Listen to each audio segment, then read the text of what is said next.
Right now म यहाँ तपाईँको कालिम्पोङ पेदुङदेखिको माथि छु। यो तपाईँको ब्युटिफुल भ्यू पोइन्ट छ र यो भ्यू पोइन्टको नाम हो तपाईँको रमिते भ्यू पोइन्ट र यसलाई के भन्छ गुरुङ सर? यो सिल्लेरी बस्ती पर्छ। यो सिल्लेरी बस्ती यहाँनिर धेरै टुरिस्टहरू आउँदो रहेछ रमिते भ्यू पनि हेर्नुको लागि, यहाँबाट भ्यू देख्नुको लागि। त्यो तपाईँले देख्न सक्नुहुन्छ। तर अटल सेतु ब्रिज जो कि रम्फूमा छ, टिस्टा जुन छ यो मेन टिस्टा बनेको छ यहाँबाट। यो है कालिम्पोङ भ्यू पोइन्ट।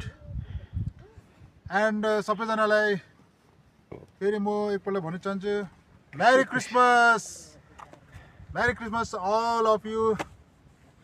खुसीका साथ आज हामीले इन्जोय गर्दैछौँ यहाँनिर। राम्रो लाग्यो। कस्तो लाग्यो हर्ष बोल्छ? मजा आयो, एकदम इन्जोय गर्दैछु। तपाईँलाई दाजु एकदम रमाइलो है। रमिते डाँडा त्यसै भन्दैन रहेछ यसको। बुढोपाकाको भनेको उखान चाहिँ सही रहेछ। पक्का आउनुहोस् तपाईँहरू पनि यहाँ रमिते भ्यू पोइन्टमा।